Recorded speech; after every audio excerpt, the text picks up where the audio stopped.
حضرت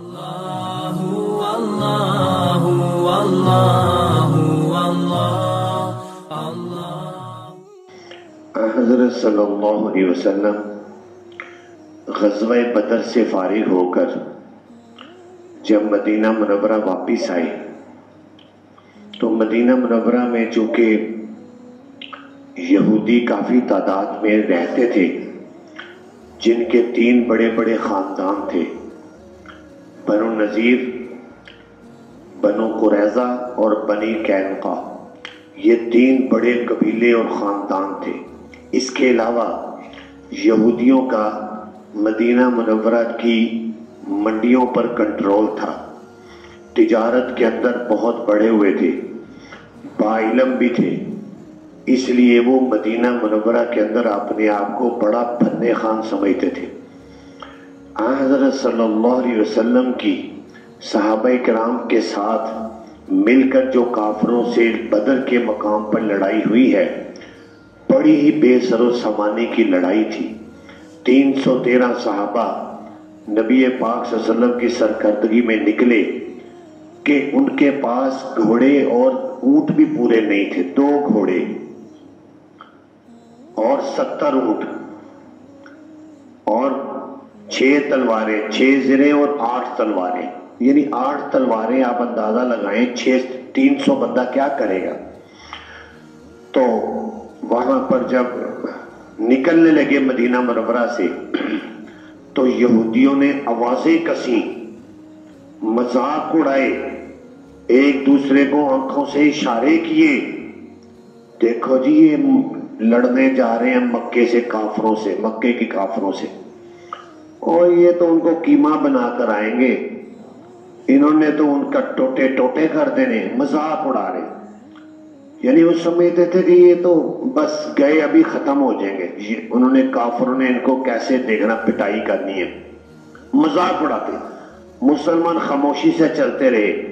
نبی پاک صلی اللہ علیہ وسلم بدر کے میدان میں پہنچے اور وہاں پر رات کو بڑی گڑ گڑا کر اللہ کے سامنے دعائیں کی کہ اللہ یہ چھوٹا سا لشکر ہے ایمان اور توحید والوں کا، اور یہ سامنے جو کافر ہیں 1000 کا لشکر ہے، فل اسلحہ سے مسلح ہے، لہذا آج اگر تیری مدد نصرت ہوگی تو پھر ہی ہم اس جنگ میں جیتیں گے۔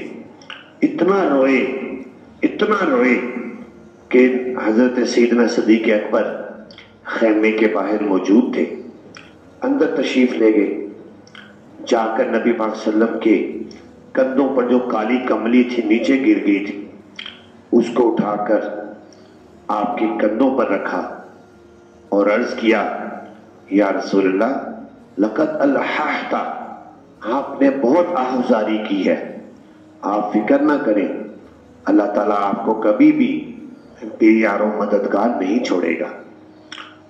صبح جنگ ہوئی، وہی 313 صحابہ خالی ہاتھ، آپ کیا اندازہ کریں، اور ادھر ان کے پاس تلواریں، نیزے، خنجر، ہر چیز۔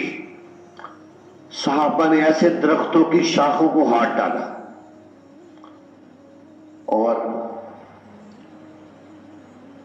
لڑائی شروع کی، تو دیکھتے ہی دیکھتے 70 بڑے سرغنے کافر کاٹ کر رکھے، سردار جن میں ابو جہل بھی تھا، 70 بڑے بڑے کافروں کو قید کر دیا، اور باقی جو تھے ایسے دم دبا کر بھاگے کہ راستہ نہ ملا، جا کر مکے میں جا کر انہیں سانس لیا۔ نبی پاک صلی اللہ علیہ وسلم جب واپس آئے تو یہود جو آوازیں کس رہے تھے وہ حیران پریشان ہو گئے، اللہ نے ان کے مذاق کو حقیقت بنا دیا۔ وہ تو مذاق کر رہے تھے کہ یہ جا کر ان پہ دیکھو جی یہ ماریں گے، مشرکین کو بڑا ماریں گے، اللہ نے ان کی مذاق کو حقیقت کر دیا، اور مسلمانوں نے واقعی بڑی پٹائی کی بھی کافروں کی۔ تو واپس آئے تو نبی پاک صلی اللہ علیہ وسلم نے آ کر ان یہودیوں کو بلا لیا، تینوں کو، بڑے بڑے قبائل کے سردار کو بلا کر ان کو ایمان کی دعوت دی، توحید کی دعوت دی، رسالت کا بتایا اور قرآن کا سچا ہونا بتایا، قیامت کا ذکر کیا۔ جب ان کو یہ باتیں سمجھائیں تو ان میں سے یہودیوں کے سردار کہنے لگے تم نے جاہلوں اور نا تجربہ کاروں سے جنگ کر کے سمجھتے ہو کہ تم بڑے جنگجو اور بڑے لڑائی والے بن گئے ہو۔ وہ تو جاہل تھے مکے کے لوگ، نا تجربہ کار تھے، ہم سے لڑو گے تو پتا چلے گا، ہم تجربہ کار لوگ ہیں، تم ہمیں دھمکی دے رہے ہو، ایمان کی دعوت دے رہے ہو۔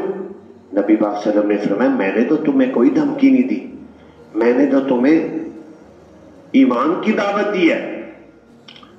تو کہنے لگا دیکھا جائے گا، ہم سے لڑو گے تو پتا چلے گا۔ تو وقت آ گیا، جب وقت آیا اللہ کا حکم ہوا کہ ان یہودیوں کو پکڑو، تو دو قبائل تو بھاگ ہی گئے، ان کو تو مدینہ منورہ سے جلا وطن کیا گیا۔ ایک قبیلہ بنو قریظہ لڑنے پر آمادہ ہوا، ان سے لڑائی ہوئی، آخر کار انہوں نے بھی جو ہے ہتھیار اٹھا دیے اور ہاتھ کھڑے کر دیے ہتھیار پھینک کر۔ تو ان کے پھر نوجوانوں کو قتل کیا گیا، عورتوں کو اور ان کو غلام بنا دیا گیا۔ تو یہ سلوک ہوا۔ تو اللہ تعالیٰ نے ان آیات میں ان کو یہی کہا گیا کہ جس مال پر، اولاد پر، اپنی پراپرٹی پر تم تکبر اور غرور کرتے ہو، یاد رکھو یہ مال اور اولاد تمہارے کچھ بھی کام نہیں آئیں گے۔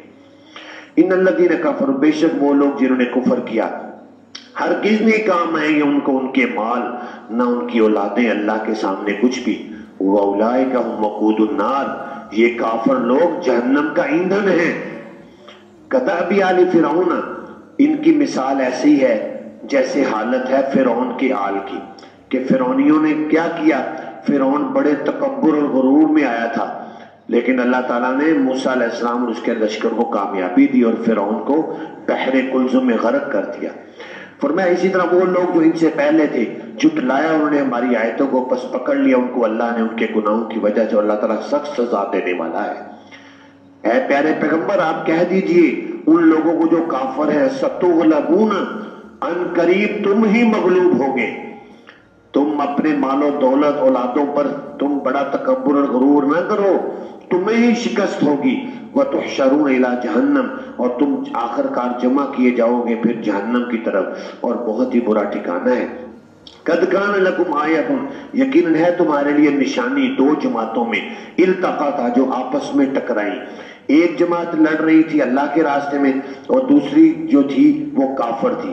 يَرَوْنَهُمْ مِثْلَيْهِمْ رَأْيَ الْعَيْنِ، دیکھتے ہیں وہ اپنے آپ کو ان کی دو مثل ظاہری آنکھوں سے۔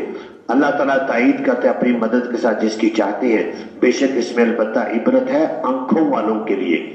آخری آیت میں کہا دو جماعتیں آپس میں لڑی ہیں، ان کا انجام دیکھ کر تم خود سوچ لو کہ کیا ہوگا۔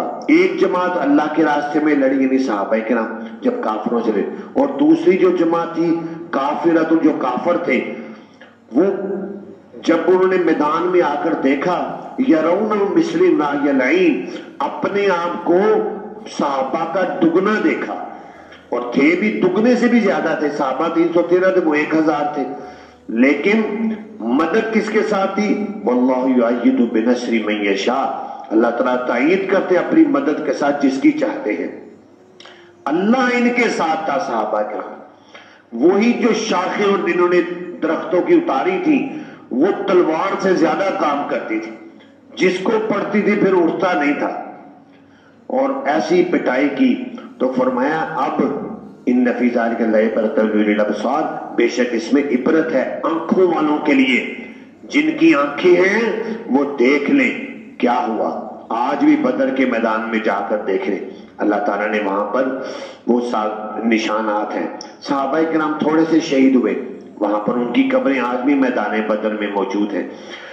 تو اللہ تعالیٰ نے ان آیات میں ثابت کر دیا کہ کبھی بھی اپنے مال پر، اپنی اولاد پر، اپنی پراپرٹی پر، دنیا کی چیزوں کو پر تکبر اور غرور کرتے ہوئے یہ مت سمجھو کہ ہم اہل حق کے مقابلے میں آگے ہیں، دینداروں کے مقابلے میں ایسا نہیں ہے۔ یہ مال اور اولاد پراپرٹی تمہارے اللہ کے سامنے کچھ بھی کام نہیں۔ کافروں کو یہ کہا گیا۔